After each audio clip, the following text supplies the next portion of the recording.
Hello, everybody. Welcome back. Today's date is October 5th, 2020. It is Monday, and a lot happened last week. We had the debate. I hope you tuned into my stream. It was on Tuesday night. This week, we're going to have the vice presidential debate on Wednesday. We are not going to have a presidential debate, it seems like, because of Trump's positive test result for COVID-19, which we will talk about in the second segment today. So today we're going to talk about voter suppression going on in Texas, Trump's positive COVID result, and then obviously we're going to do a debate wrap up. That because it was one of the most insane debates in recent memory, and I'm sure it's still ingrained in your mind. We're all still trying to recover from what happened that night.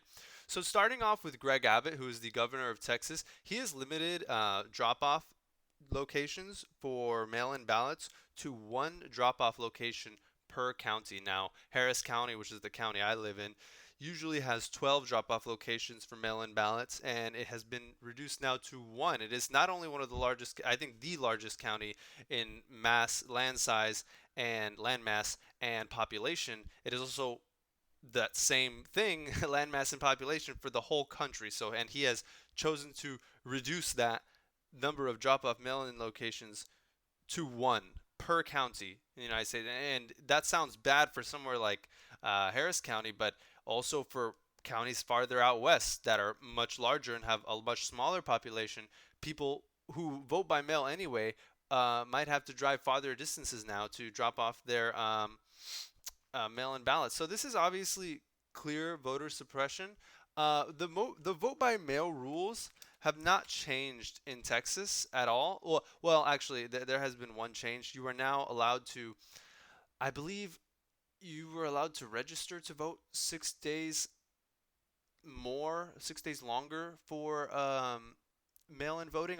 Although that was the only change. There was nothing else like many other states have done where you could use. Well, a lot of states who have been doing this for years, a lot of states already do just strictly voting by mail.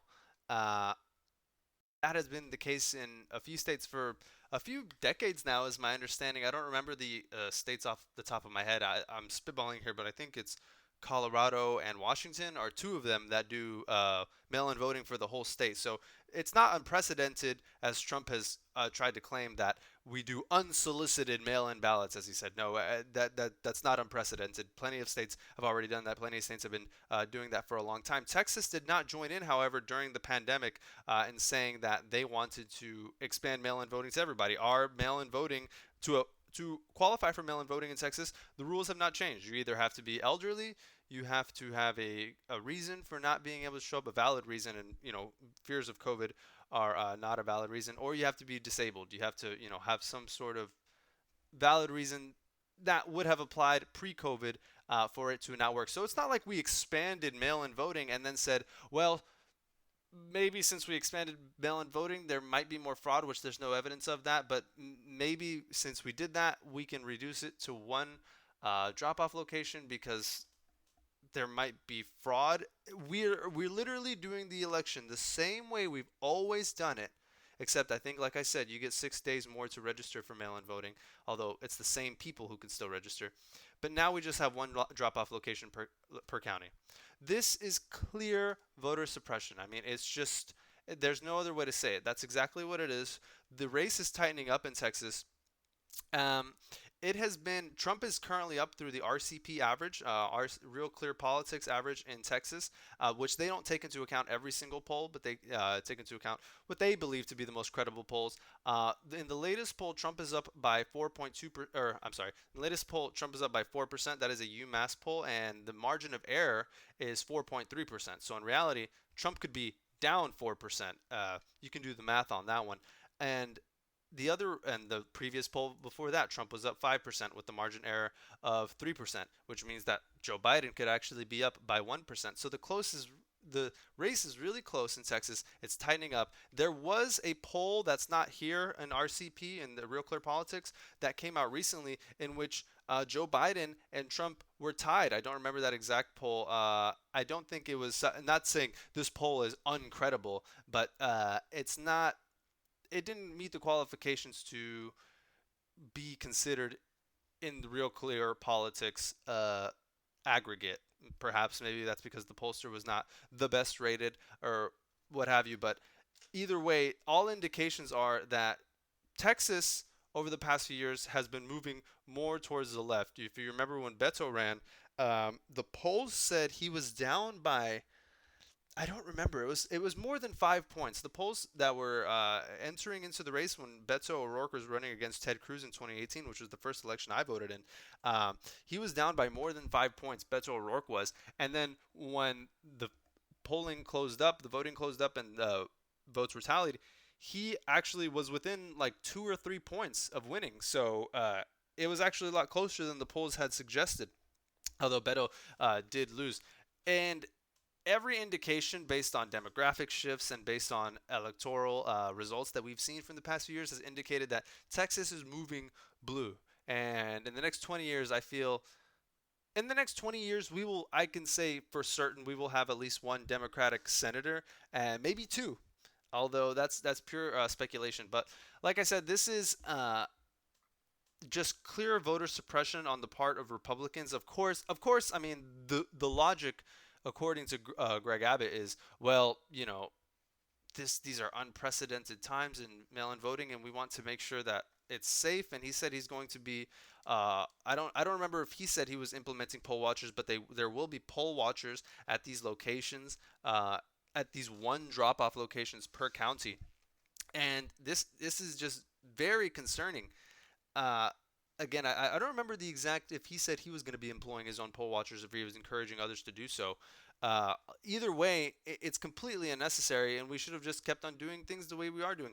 This will disproportionately hurt uh, Democrats from voting. We know from polls, I don't have the polls currently, but we know from polling that Democrats in any state are much more likely to vote by mail than anybody else. And to do something like this, it's putting not only it's putting people at danger for making everybody go to one location. It's just suppressing vote. People might not be able to make it for whatever reason.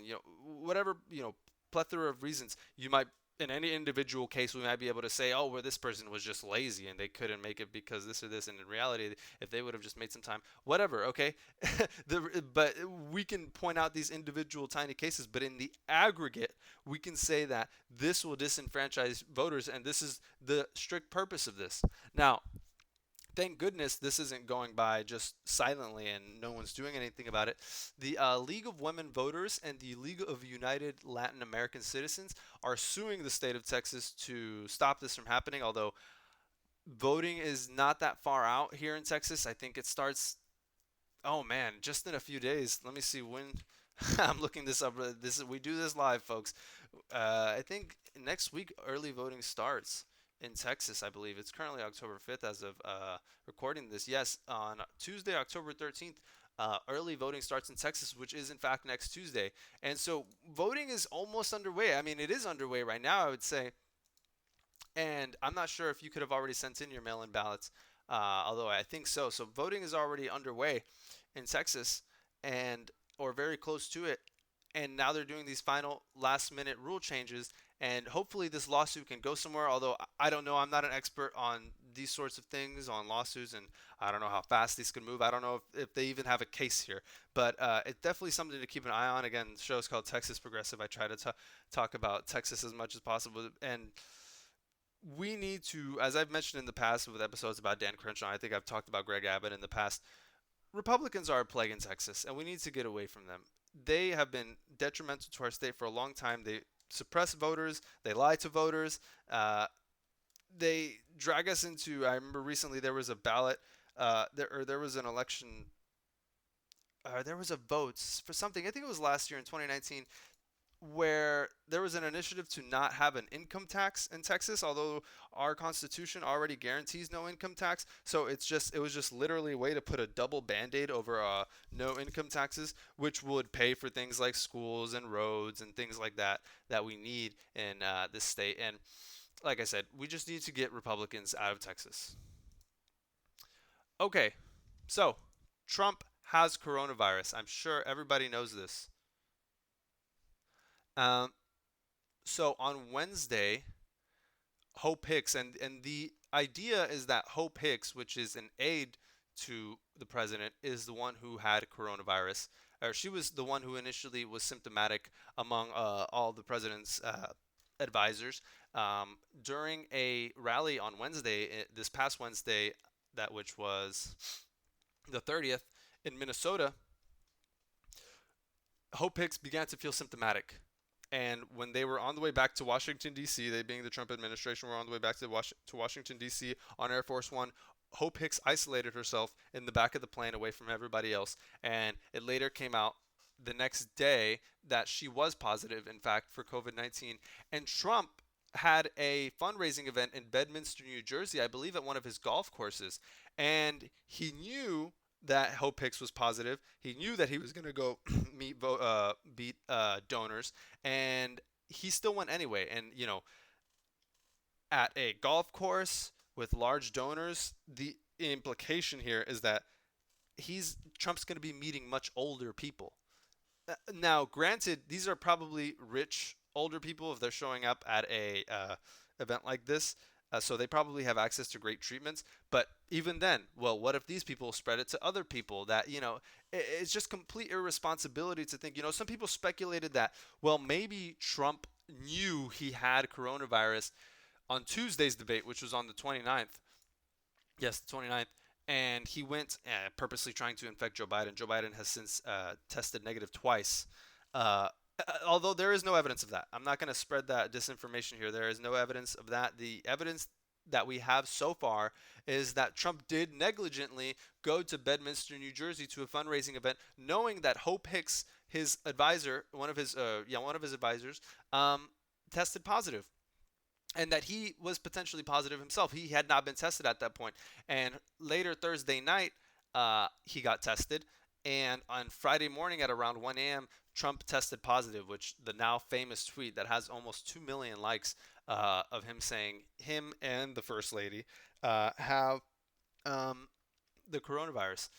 Now, since then, many other prominent Republicans have come out with the coronavirus as well. Tom Tillis and many other people. Tom Tillis, just to name one, and many other people in the White House. Republican senators that have coronavirus, possibly linked to Trump, based on them being at a event with Trump earlier in the week, are Ron Johnson, who was tested positive, and Mike Lee of Utah. All three of these men are senators, and several people inside the White House close to the president. Today, this morning, it came out that Kayleigh McEnany, the press secretary, tested positive, and Christie, who was the former governor of New Jersey, also tested positive for coronavirus.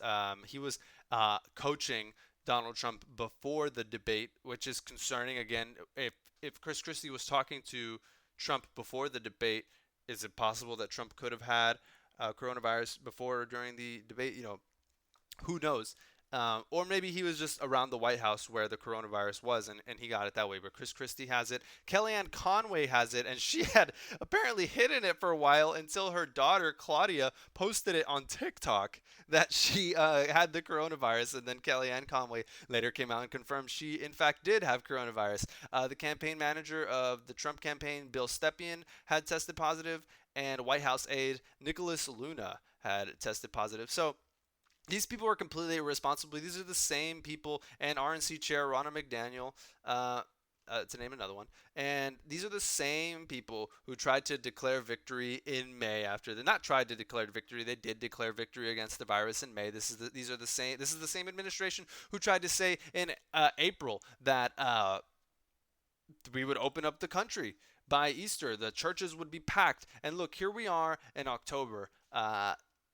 And these people who refused to wear masks up until the moment that Trump got it, and then suddenly the entire White House is wearing masks. There are pictures of them everywhere. You can find this. And these people are hypocrites, and I'm not going to say they deserve this. I don't revel in anyone's misery. This is not good. And by all indications, Trump is going to be fine. He is reportedly, earlier in the day, they said he was going to check out of the hospital at 5:30 p.m. Eastern time. It is currently 5:40 12:41 p.m. Eastern time. I don't know. I haven't gotten any other updates if Trump has checked himself out of the hospital. Oh, I kind of got off the timeline a little bit. Okay, so on Wednesday, like I said, they had the rally in Minnesota where Hope Hicks had symptoms. On Thursday, she tested positive.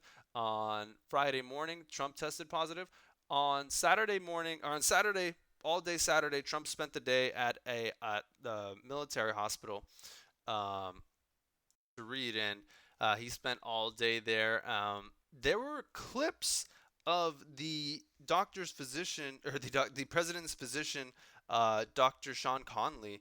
Um, Twice he spoke with the press and was very reluctant to answer questions directly about Trump's use or administration of oxygen. When asked, has Trump been on oxygen? He responded, he is not currently on oxygen. When they asked, has he ever been on oxygen? He is not on oxygen today, and he was not on oxygen this morning. Just completely not answering the question. It later came out that, yes, in fact, at some points during Trump's stay, he was on oxygen. Unclear why the physician was unwilling to answer that. It just what seems like a very simple question. I mean, apparently Trump's oxygen saturation level in his blood went below 94%. Woo, right? I mean, what is that? I'm not a doctor. I don't know what the hell that means. Like, if you tell me that, okay, like what? Uh, that's fantastic. Like, what am I supposed to do with that? If you were to tell me Trump's oxygen saturation level were 80%, wow. I mean, apparently that's bad from what I'm hearing, right?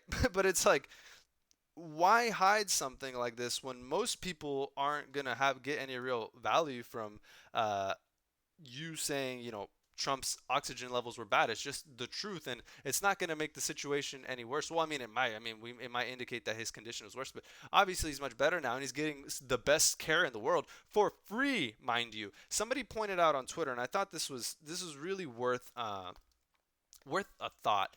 Trump is currently sitting in a hospital right now that we paid for, with the intention of coming out and removing healthcare from millions of people who need it, who we also pay for, of whose healthcare we also pay for. So, a lot of times when people, criticize communism or communist countries, and I'm not a communist, and I'm not going to defend communism here on this show. You're not going to find that at all. Uh, a lot of times people will say, well, it's always communism for the rich. It's you collectivism for you, and I get all the spoils, like the communist cronies that everybody thinks about. But that's literally what's happening right now. Trump is taking advantage of a socialized system in the Walter Reed Medical Center, which is publicly funded, while at the same time trying to take away publicly funded healthcare from the rest of the country. I mean, it's completely ironic. I mean, it's entirely lost on him. And I want to be very clear. I'm fine with my tax dollars paying for Donald Trump's healthcare. That's okay. I just wish it paid for everybody else's healthcare as well. That's my only problem. So again, Trump is expected to be let out later today. He might have already been let out by the time I'm recording this. He should have been let out by this time. Um, it looks right. It looks like right now. I mean, I'm looking at live updates. It doesn't seem that he was supposed to be let out 15 minutes ago. Maybe I don't know. Maybe it just hasn't updated. But it seems like there are no updates. There are no updates about Trump's condition or if he's in or out of the White House. But apparently he's supposed to be back at the White House today. But no news on that. Also, on Sunday, Trump had just massive supporters outside of Walter Reed Hospital just blaring music. They had Trump signs, they had QAnon signs because of course, and they were just giving the president well wishes, and he decided to do a drive-by and wave at them from inside of his car, a hermetically sealed car, which means that it is resistant to bullets and explosives and also chemical attacks. So the Secret Service agents who were, I think there were like 3 of them in there, who were with Trump, had exposed themselves to coronavirus by being inside of the car with Trump that was sealed, airtight.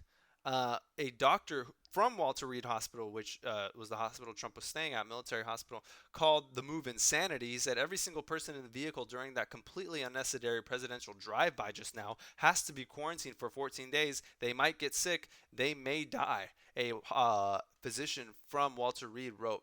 And apparently, according to the Washington Post, a unnamed Secret Service agent told a confidant that he's never cared about us, referring he as the president and us being Secret Service agents. So he put Secret Service agents in at risk for no reason other than to, I don't know. I just don't know what the purpose was. Like, maybe, he knows that being sick isn't good for him. So maybe he's just trying to get any win or any sort of show some indication that, no, I'm actually okay, guys. I don't know what the point. Well, I mean, he doesn't think like we do. Okay, he doesn't think, oh well, I'm putting these people in danger. Let me weigh that versus, is this going to be good for he doesn't my campaign. He doesn't weigh things like that. Okay, he's not a normal person. He doesn't care about people in the way that you and I do. Okay, and that's the last thing I have to say about Trump and coronavirus. Having coronavirus. Okay, so now let's move on to the debate. Everybody, just mentally prepare for this next segment. I've watched the debate 3 times, okay? I watched it the first night when I live streamed it on Twitch. Please follow me on Twitch, twitch.tv/slash Texas Progressive. Um, I watched it the next day again, and then I watched it a third time in preparing for this segment. And I just want to talk about the reaction immediately after the debate just for a little bit, and then we'll get into clips and lies and things like that. And, obviously, anybody who's just a casual observer of the debate would see objectively, and I watched it 3 times, so I would know. Objectively, Trump lied more. Objectively, Trump interrupted more, and Trump just did worse. Trump just embarrassed himself overall. But obviously, no matter what Trump did, literally no matter what happened, his supporters were going to come out the next day and they were going to say he did a great job. They were going to say, or not the next day, but I guess later that night. Although they were very silent. His supporters were very silent for like the first 30 minutes immediately after the debate. It was a noticeable silence from a lot of people who were very adamant Trump supporters. Um, they were going to say Chris Wallace was biased, even though I think Chris Wallace did a really fantastic job given what he was given the circumstances. And although there was one question he asked, which I will get to, which I thought was absolutely ridiculous, and probably that was my only complaint with Chris Wallace. Immediately afterwards, people were saying that Trump did a fine job, Trump did great, and that he didn't interrupt any more than Biden did. It was both of them. They were both. This is what you do when you're a Trump supporter, and you can't lie to yourself. Like, because there are Trump supporters out there, you have to lie to yourself to a degree to be a Trump supporter, because you'd have to have convinced yourself Trump actually did something worth reelecting, which even if I were a conservative and watched the very first video on this YouTube channel, I explained why conservatives should be against Trump. Even if I were a conservative, I would still say this is not my guy. And I know conservatives who are like, I don't like Trump. I don't want him in the White House. I don't think he's even a real conservative. This isn't me saying this. I've heard other conservatives say this.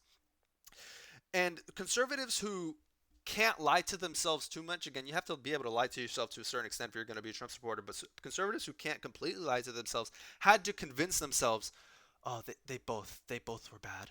Nobody won tonight. America lost.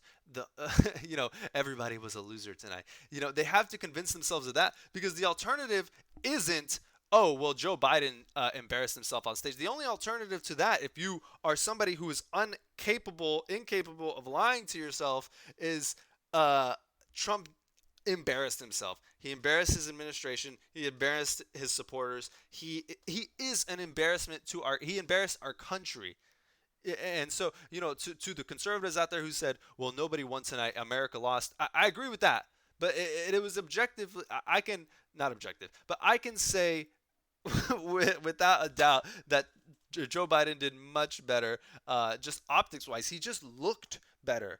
Just to the casual observer who's not a sycophantic follower of the president and will say that whatever the president did was right and good. Okay, so let's go through it. The first question from Chris Wallace. I'm not going to go through every single question. There were 6 different topics. I don't remember all of them. I'm going to go through all of the events that I felt were notable. So the first lie from Trump came about 4.5 minutes in. So the first question from Chris Wallace, he asked about filling the Supreme Court seat left open by Ruth Bader Ginsburg. I made an episode about that. I believe it was my last one. I've made 2 episodes about this, actually, about Ruth Bader Ginsburg's death and replacement. he asked Trump, why does it make sense for you to replace it? And, asked Biden, why is it wrong for Trump to replace it? Because that's the Democratic position, to replace Ruth Bader Ginsburg. And Trump said, we should replace because I'm the president, and the president gets 4 years terms, and I should be able to appoint if I'm still president. Okay, fine. I've told you in the past why I don't like that argument, but there were no lies there. That's just Trump's opinion. And then later, and then Biden answered the question. He gave his opinion. And there were no really lies told. They were just asked for their opinion on why they felt their position was correct. But Biden immediately pivoted the question to healthcare, saying, if he fills the Supreme Court vacancy, he's going to eliminate Obamacare, which millions of Americans rely on for healthcare. And Biden mentioned that 100 million people have pre-existing conditions. For those of you who don't know, Obamacare protects people with pre-existing conditions, meaning insurance companies cannot charge you more if you have a pre-existing condition, or cannot deny you coverage if you have a pre-existing condition. And Joe Biden said 100 million people have pre-existing conditions, and they do. And then Trump's first lie came immediately after Joe Biden said that, and he said, no, they don't. 100 million people don't have pre-existing conditions, and they do. Let's watch it. People, Joe, the 100 million people is totally wrong. I don't know where you got that number. The bigger problem that you have is that you're going to extinguish 180 million people with their private health care that they're very happy with. That's simply not true. Well, you're certainly going to socialist. You're going to socialist medicine. We're now into... Yeah, as you heard there, he said 100 million people. I don't even know where you got that number from. Well, he got that number from our own government statistics, which actually say 133 million people in the United States have pre-existing conditions. And as you heard there, so not only was the first lie was 100 million people don't have pre-existing conditions, which they do. And so, but the first big lie was Trump there. And I don't know why he does this. It's so self-destructive. Like, it's not good, because you're on the debate stage and you're going to get proven wrong. And he was proven wrong. He said, you want to kick people off their private health insurance because you're going socialist. Now, what he's referencing there, if you're unaware, is Bernie Sanders, who I guess is ostensibly a socialist. His healthcare plan was Medicare for All, which would eliminate private healthcare and have a single payer insurance, which every single metric would indicate that would be cheaper, by the way, and better. But I guess that's not important. The only thing that matters to people like Donald Trump is it socialist or is it not socialist? Does it promote freedom or does it not promote freedom? Right? They don't actually care about, well, is it more fiscally responsible? Are we gonna have a healthier population? They care about their own cronies and the profits for the health insurance industry, which is immoral in my opinion, but that's neither here nor there in today's episode. So that was the first big lie. He's saying that he wants to kick people off their private health insurance. Did we just forget that the Affordable Care Act was a thing that Joe Biden helped pass? The Affordable Care Act, which was not socialist, which kicked nobody off private health insurance, which actually subsidized private health insurance. Are we just going to forget that was a thing? Nobody in Joe Biden's team wants to eliminate private health insurance, and nobody's going socialist, certainly. Okay, so next, this next lie by Trump, I've actually debunked in a past video. I've debunked it multiple times, I think. Trump said that Joe Biden didn't want Trump to ban travel from China, and then he said that a lot. I've debunked that in the past. I'm not going to do that here, but then he said he wanted to not ban travel from Europe, which was odd. Let's take a listen. 2 million people because you were very late on the draw. You didn't want me to ban China, which was heavily infected. You didn't want me to ban gentlemen, Europe, which was heavily infected. You would have been much later, Joe. I said I've debunked that in the past. Go watch my past videos if you want to see why it's not true that Joe Biden actually didn't say that about China. And then he said, he kind of paused right before he said it because he's like, wait, did he say that? And then he's like, I don't know, I'm going to go for it. And you didn't want me to ban Europe, which I don't even know where that came from. Like that is just a complete lie. That is just really weird. And if you heard at the very beginning of the clip there, he said 2 million. And what he was referencing with the 2 million number was that if Joe Biden were in charge of this, 2 million people would have died. And where that 2 million number comes from was, well, about 70% of the people in the country uh, get coronavirus. And then if we do, that means if we do absolutely nothing, no mitigation, no social distancing, nothing, and every single person got coronavirus, at around 70%, we would achieve herd immunity. And with about a 1% mortality rate, that equals out to around 2 million people. So the 2 million people that you've heard Trump uh, talk about for months now about, if we did nothing, 2 million people would have been dead. That is literally if they did nothing. Like if they literally would have done, which they, I mean, nobody would have done nothing. Okay, so next. Um, this was actually a Biden blunder. This next one is a Biden blunder. Now, if you watch the second segment of, was it the second segment? I don't know. If you watched my last episode, I don't remember which segment it was. No, no, no, it was not the second segment. If you watched my last episode, I believe it was the first or third segment.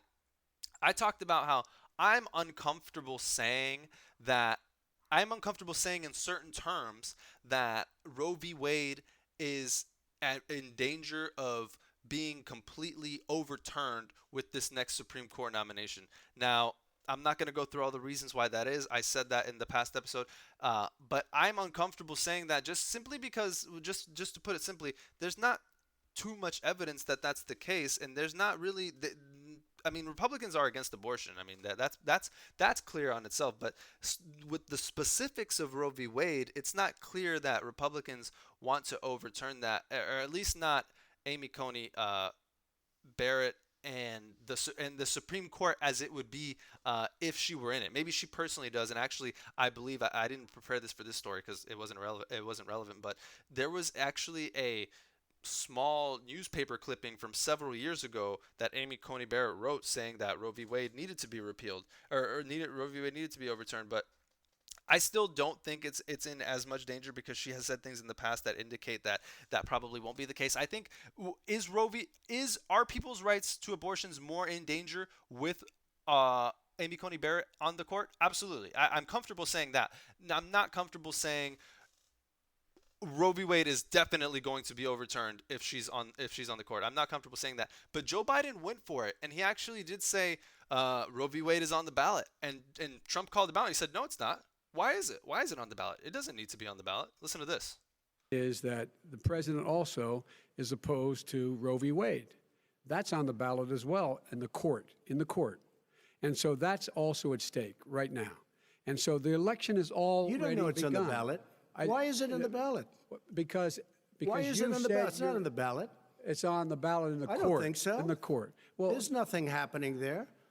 I do believe this was a bad line of attack for Joe Biden. They're really like Trump said, why does that need to be the case? There's no indication that we're going to do that. Now, if you want to take the fact that Republicans are pro-life as a reason for saying that it's on the ballot, although it doesn't make sense to say it's on the ballot. Well, and then he clarified, well, it's not on the ballot. It's in the court. It could be overturned in the court. If you want to take the position, well, Republicans are pro-life, so therefore, I mean, okay. It's not my opinion. It's not what I would say. I don't think it's the most solid line of attack. You could say, I mean, it would have been more, if you would have left it more vague, it would have been a better line of attack saying, well, a woman's right to choose is at risk, to say, Roe v. Wade is at risk of being overturned or it's on the ballot. I think that's a bit of a stretch. It's a bit of an exaggeration, although I understand. I don't think that that's not necessarily true. I just don't think it's the best line of attack, and I don't think there's so much evidence to suggest that as much as we would want to believe that there is. Okay, so I believe that was a Biden blunder, and that was really the only Biden blunder throughout the whole thing. I don't have anything else for Biden after that. So next is Trump's healthcare plan, which is hilarious. I remember it must have been a few months ago, Trump was having some press conferences talking about we're going to release a healthcare plan here in the next few months pretty soon. And I was waiting. Like I wanted to hear what's this Republican healthcare plan? Like what is it? And nothing ever came. And then Trump throughout the past few months did little things, like little tiny things, like he put a double band-aid over pre-existing conditions. Pre-existing conditions, like I've mentioned earlier in the episode, were already protected by Obamacare, but then Trump signed an executive order that was largely symbolic that protected people with pre-existing conditions again, even though Obamacare already does that. So his executive order did nothing. And then Trump also repealed the individual mandate on Obamacare, which says that everybody has to have health insurance. Repealed that, and apparently that was his healthcare plan. I don't have a clip of this because it's kind of like they kind of danced around those subject for a little bit. They talked about, well, what is your healthcare plan? And then Trump, they just went back and forth. It's not. It would be like a 3-minute long clip if I wanted to play that. But essentially, Trump claimed that those two things that he did, repealing the individual mandate and putting a double band-aid over pre-existing conditions, that's his healthcare plan. That, which is not a healthcare plan. I don't know if I need to. Does this need to be explained to you? I don't think so. I think if you're an adult and you're watching this, and I tell you, hey, if the government comes out and puts a double band-aid over a protection over something that already exists, and then says, hey, you're not required to have health insurance, that's not a healthcare plan. Very strange, very strange. And I was kind of hoping that Trump would have some sort of healthcare plan, even if it was literally just designed to enrich health insurance companies. I mean, at least it was something. But apparently, this was his plan. This is the Trump healthcare plan, which, have at it. Okay, whatever. All right. So next, Trump says the vaccine will be available before the election. He has said this, for months now. And Chris Wallace correctly pointed out to Trump that, well, this is at odds with what your health officials are saying. And the head of Operation Warp Speed actually said there won't be a vaccine generally available until next summer. And so let's take a listen to what Trump had to say about that. You have repeatedly either contradicted or been at odds with some of your government's own top scientists. The week before last, the head of the Centers for Disease Control, Dr. Redfield, said it would be summer before the vaccine would become generally available to the public. You said that he was confused and mistaken. Those were your two words. Yeah. But Dr. Slaoui, the head of your Operation Warp Speed, has said exactly the same thing. Are they both wrong? Well, I've spoken to the companies, and we can have it a lot sooner. It's a very political thing because people like this would rather make it political than save lives. God. It is a very political thing. I've spoken to Pfizer. I've spoken to all of the people that you have to speak to. We have great Moderna, Johnson & Johnson, and others. They can go faster than that by a lot. Oh yeah, and then a few seconds after that, I didn't record this, but it was actually like a kind of powerful moment for me, like in the middle of them being Joe Biden and Trump sort of talking over each other, like, oh, I'm gonna have the vaccine. No, you're not. No, you're not. And they're kind of talking to each other. And then Trump said something like, like we will have it by the before election. And then Joe Biden stopped and he was like, he looked like directly at the camera and he was like, if you believe for a moment that this guy is telling the truth after all lining up. I don't know why, but that just felt like I don't have the recording, but that just felt like a really powerful moment to me. I was like, damn, even this has to break through to Trump supporters, right?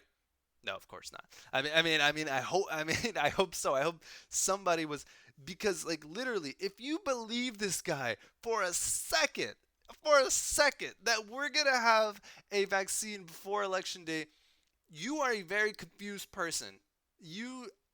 I might have a bridge to sell you.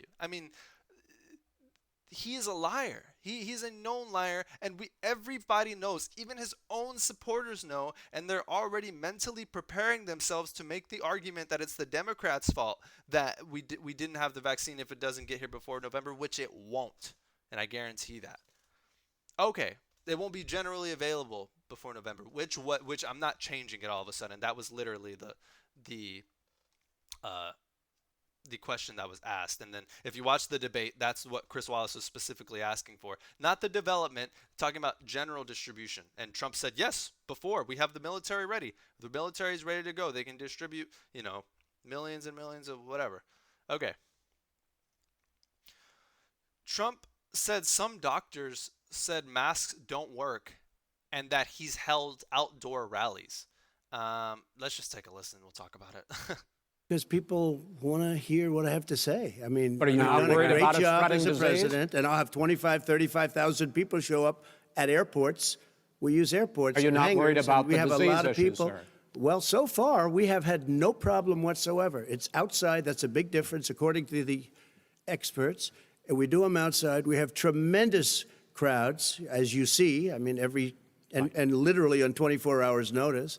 I actually didn't get the clip of Trump saying that doctors say that masks don't work, but he did say that. You can go look at that in the debate, and that was explained. Okay, that's been explained already. Dr. Anthony Fauci did say at one point, well, masks are not effective. But then they came out several months later and said, well, the reason we said that was because hospitals were running short on PPE, and they are the ones who need it the most, and they are the ones most at risk of getting infected more than anybody else. So as to not run a shortage on masks, we did not want to have the public have a massive run on masks. So that was already explained. But Trump still repeats the talking point that, well, the science is still out on masks. No, science is not out. Okay, science is very clear. Okay, and then he said that he's had all indoor rallies, which is not true. He has had he said he's had all outdoor rallies. My apologies. But that is not true. He has had 2 massive indoor rallies, which was one of them was his very first rally after coronavirus, which was in Tulsa, Oklahoma, if you remember. And he said, and we've been complete, and he said we've been fine, we've had no problems. He said, except for literally Herman Cain died like 20 days after his first Tulsa, Oklahoma rally of COVID-19, and which. Herman Cain very likely caught COVID-19 because people usually take about 20 days from catching it to death when it comes to that. So for him to say, double lie. He said, we haven't had indoor rallies. Lie. He said, so everything's been fine. Lie. Herman Cain died. Not only that, if you think, oh, well, you can't really 100% say it was Herman Cain died because of that rally. You could have gone it somewhere else, which, okay. Even if that was... even if you want to make that argument, public health officials in Tulsa, Oklahoma said that the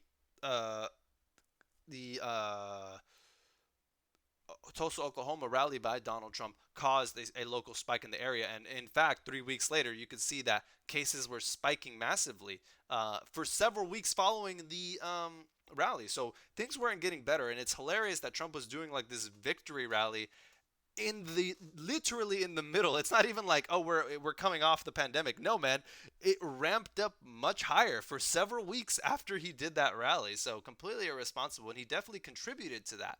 Okay, next, this was obviously after the Trump taxes story broke. The debate on Tuesday was about 2 days after the Trump taxes story broke, and they asked him about it. And you're not going to, if you didn't watch it, you're not going to believe me. You know, if you watched it, obviously you're going to believe me because you saw it. Trump blamed himself paying low taxes on Obama. I can't make this up. Let's listen. What it is. He passed a tax bill that gave us all these privileges for depreciation and for tax credits. We build a building and we get tax credits like the hotel on Pennsylvania Avenue. You get a massive, which, by the way, was given to me by the Obama administration, if you can believe that. Now, the man got fired right after that happened. But Vice President Biden. Hey, I might have paid low taxes, but in reality, it's Obama's fault. Add this to the list of things Trump has blamed on Obama. What did he blame? He blamed Obama for not having enough PPE. He blamed Obama for not, having tests for the coronavirus. I didn't report on that, but that did happen. So it's like, these are just incredible things that and it's Obama's fault that I didn't pay any federal income taxes. In reality, it's absurd, absolutely absurd. And he also, in that same segment, I didn't clip it, but he claimed to pay millions in income taxes. He said millions in income taxes, and I guess that remains to be seen, although all indications show that that is a lie. Okay. So the next one is a two-parter.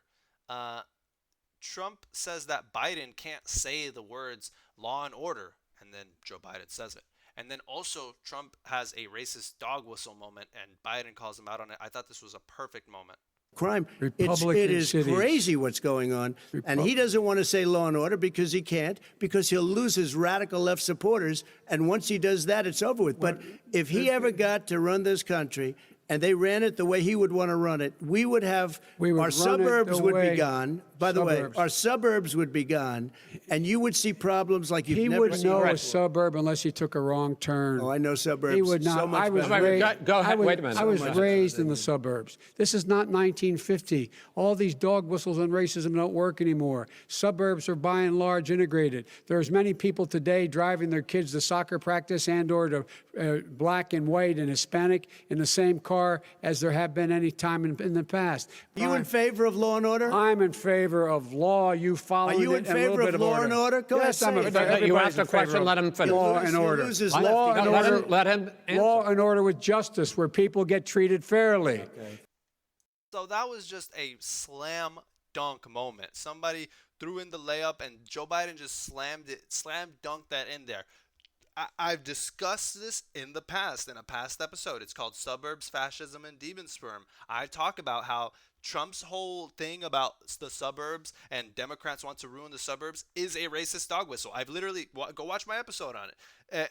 And here we go. And when Donald Trump said Democrats want to get rid of suburbs, Joe Biden called him out and he said, "Hey, what you're doing is a racist dog whistle right now. Stop. Like, what you're saying when you say ruin suburbs, you mean put more black and brown people in suburbs, and that's ruining them." And I made an episode on this. Go watch it. And so this was just when I saw this, I was like, that is so perfect. Like, that was the most perfect slam dunk moment.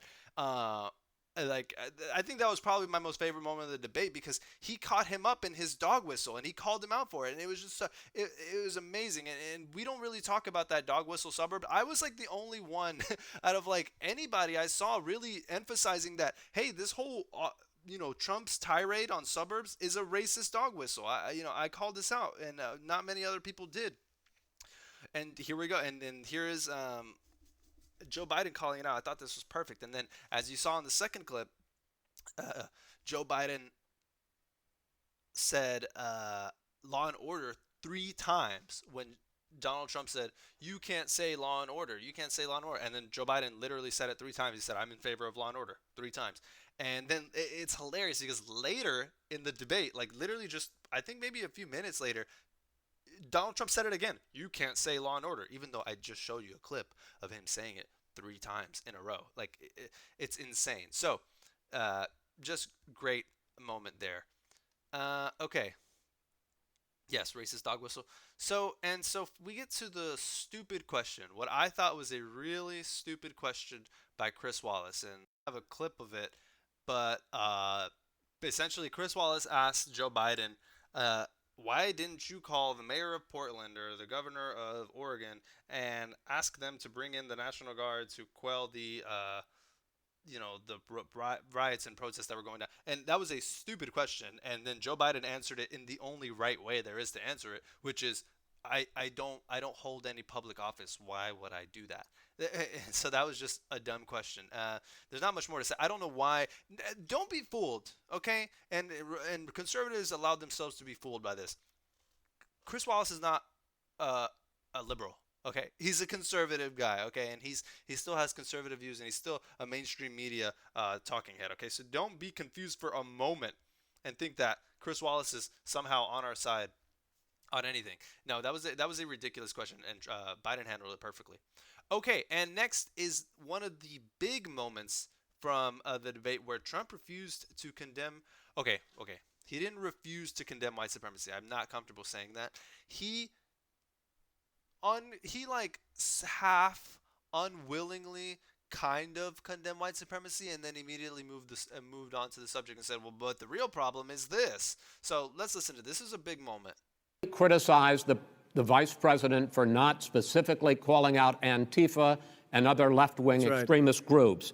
But are you willing tonight to condemn white supremacists and militia groups and to say that they need to stand down and not add to the violence in a number of these cities, as we saw in Kenosha and as we've seen in Portland? Sure, are you I'm prepared willing to do specifically that, do it? Well, go ahead, sir. I would say almost everything I see is from the left wing, not from the right wing. So what are you saying? I'm willing to do anything. I want to see Well, peace. then do it, sir. Say it. Do it. Say it. Do you want to call him? What do you want to call him? Give me a name. Give me a White name. supremacists and Who would right you like me to condemn? white Proud Boys. supremacists and right-wing Proud militia. Boys. stand back and stand by. But I'll tell you what. Somebody's got to do something about Antifa and the left, because this is not a right-wing problem. His This own is a left-wing. FBI director This said is a the threat left-wing of problem. white Go ahead, sir. supremacists. Antifa's an idea, not an organization. Oh, you gotta be not kidding. militia. That's what Oh, really? his It's an idea. His Okay. FBI director Gentlemen, said. Well, we're then gonna, you know what? No, He's no, wrong. we're done, sir. We're moving on to the next. We're Everybody When gives a you bat advice hits in you your over the head, that's administration. not an idea. Everybody in Antifa your is administration bad. tells you the truth has a bad idea. Can I tell you? As you saw there, Trump was unwilling to unequivocally condemn white supremacist groups and right-wing militias. He told Proud Boys to stand back and stand by, and then immediately afterwards said somebody needs to do something about Antifa. You're the president of the United States. If you want something to do about Antifa, you literally have the strongest army in the world under your command. So why would you say somebody needs to do something about Antifa? Unless you were signaling, and then immediately before you said stand back and stand by. So it's not. So people who say Trump refused to condemn white supremacy, that's not true. Okay, he said sure, I'll condemn white supremacy. I don't care. But he's not doing it. He's doing it like half-assed and unwillingly, and he's like, whatever, I'll do whatever you want me to do, but this, but that, but look at the left. All I'm seeing is from the left wing. And by the way, I'm not going to get into this, but most political violence is right-wing violence. This is not my opinion. This is just the facts. If you disagree with me, message me and I'll show you the numbers. But most political violence is right-wing. Okay. So I mean, I kind of want to move on just because this is taking up a lot of time. But that was a huge moment there. He told them to stand back and stand by, and what's it called? They have the Proud Boys have actually taken up this saying as their own. Stand back and stand by, and they have taken this exactly as anybody would take it if you were them, as a signal to say, get ready for when stuff goes down, because I'm going to need you. Okay. Next, Trump attacks Hunter Biden, and this was just completely classless. Let's take a listen. My son was in Iraq. He spent a year there. He got the Bronze Star. He got the Conspicuous Service Medal. He was not a loser. He was a patriot, and the people left behind there were heroes. Really? And I resent. Are you talking about Hunter? Are you talking about I'm Hunter? talking about my son, Beau Biden. You're talking about. I don't know Beau. I know Hunter. Yeah, Hunter you know Beau. Hunter got thrown out of the military. He was thrown out, dishonorably discharged. That's not true. He For wasn't dishonorably cocaine use. And he didn't have a job until you became vice president. And once you None of became that vice is president, true. he made a fortune in Ukraine, in China, in Moscow, That is simply and various not other places. true. He My made a son, fortune. My son, and he didn't have a job. My son, like a lot of people we know at home, had a drug problem. He's overtaken it. He's fixed it. He's worked on it, and I'm proud of him. But why was he proud of given my tens son. of millions All of right, but he dollars? wasn't given All right, tens of millions of he was dollars. given That tens is of totally, millions of that's been dollars. totally President Trump, discredited. we've already been through. Totally discredited. We've already been through this. I think the Why in a presidential debate is it appropriate, or does it make sense to mention your opponent's son's drug addiction for any reason at all? And especially Trump used it literally to try to defame the character of the Bidens. Just one of the most, Trump lies, and he kills people by not taking action. Which I guess is really bad. Is probably much worse than this in overall effect. But this was just one of the lowest blows I've ever seen, and it just really made me sad to see Trump do this. Like, nobody deserves for this to happen to them on stage like that, for them to be called out for their son's drug problems, and but I think Joe Biden spun it positively, and he said, a lot of people at home deal with this stuff. He doesn't want to stigmatize this, but you know what? Trump doesn't care. He's going to stigmatize it in the moment. He's going to say, drug problem, look at him, he had a drug problem. What does he know about, being a good president, or how can he be a good president if his son had I don't even know what point Trump was trying to make. It was just one of the most disgusting things I've ever seen on television just in my life. And it was just horrible. I think we can all agree that was just completely classless and tasteless, and disgusting. Just there's no words for that. There are no words for that. Okay, next. This one is huge, and if you stayed to the video until this long, I really appreciate you. Thank you so much. Um, this next one is huge because I talked about this in my last segment.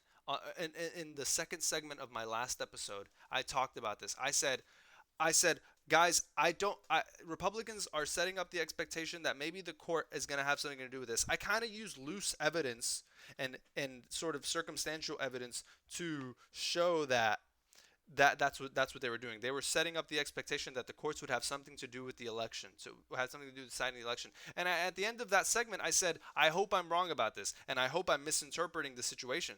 But it appears that I haven't misinterpreted this at all. It appears that I was exactly right, and I'm not happy that I was right. I'm not telling you I was right to try to say like I'm some sort of super genius. I'm actually really sad and scared and disappointed that I was correct about this. Trump literally said in certain terms at the debate that he thinks the Supreme Court and his nominee, of which three of his nominees are currently sitting on the Supreme Court, will decide the election. He said this. Let's take a listen. In the last midterm election, 31 million people voted mail-in voting. That was a quarter, more than a quarter of all the voters that year cast their ballots by mail. Now that millions of mail-in ballots have gone out, what are you going to do about it? And are you counting on the Supreme Court, including a Justice Barrett, to settle any dispute? Yeah, I think I'm counting on them to look at the ballots, definitely. I hope we don't need them. Said, I think I'm counting them to look on the ballots, definitely. And that was including, per Chris Wallace's question, a Judge Barrett. This is dangerous, you guys. This is how democracies fail. When those in power appoint others in power who will then decide the election for that same person who appointed them. This is how democracy dies. This is how fascism takes hold. This was one of the most eye-opening. It should have been this one should have been the top headlines. The top headlines should not have been the stupid white supremacist thing. Like, I'm sorry, it was dumb. Trump has in the past said, I condemn white supremacy, all forms of racism, hate. Now, does he really? I think he's just paying it lip service. I don't think he really actually cares. I don't think he actually cares about condemning white supremacists, and I think he invites the support of white supremacists and racists. Okay, fine, but he said he's at least paid lip service in the past to say Trump refuses to condemn white supremacy. That is okay. That's not the story we need to be focusing on right now, because he said it in the past. It's so ridiculous and it's such a distraction. This should have been the top headlines. This is important. The most important thing. This is how democracy dies. This is how fascism takes over countries. Trump literally said, I think I'm counting on them to do that. Definitely. Absolutely ridiculous. Okay. Last clip. Trump urges his supporters to watch the polls. Trump, you I'm go urging first. my supporters to go into the polls and watch very carefully, because that's what has to happen. I am urging them to do it. Now you combine that with Trump saying, telling Proud Boys to stand back and stand by, and then later on in the debate he says, I am urging my supporters to watch the polls. Those two things individually, maybe they're harmless, but put together, maybe, right? They're not. But put together, they send a pretty clear message to a specific person on what to do when it comes time to vote. Guys, this is going to be scary. This is going to be a real scary election. Don't be intimidated, okay? Vote early, okay, because Trump supporters are stupid and they're not going to watch the polls for several weeks in a row every day, all right? They're only going to show up on November 3rd to try to intimidate. Vote early, okay? Vote soon. Vote, vote, vote. You need to do it. Do not allow yourselves to be intimidated. Do not allow fascism to take hold. And I know a lot of people will say, well, you can't take fascism out at the ballot box. Okay, shut up. We can take Trump out at the ballot box, okay? And that's at least a step. So, super scary stuff at this debate, along with just the interruptions and the lies. A lot happened, and man, I mean, I'm just bringing it. It's just coming all back to me all at once now. You know, it's such a stressful night that night. But anyway, Okay, thank you guys so much for watching. This was a super long episode. It'd probably take a while to upload. This will probably be up on Tuesday because it's so long. Um, just thank you guys so much for watching. I'm going to be making a Patreon soon. Look out for that. If you want to support the show financially, I will definitely. I mean, as soon as that starts happening, I will start. This it will become higher production quality. I'll start putting out episodes even more often. I try to do one time a week. I think I've been pretty okay at doing that. But you'll definitely be seeing more. And I hope to grow this channel with you, and I thank you so much if you made it all the way to the end. Please subscribe, like, share the video. Everything, all that is appreciated. Have a great day, you guys.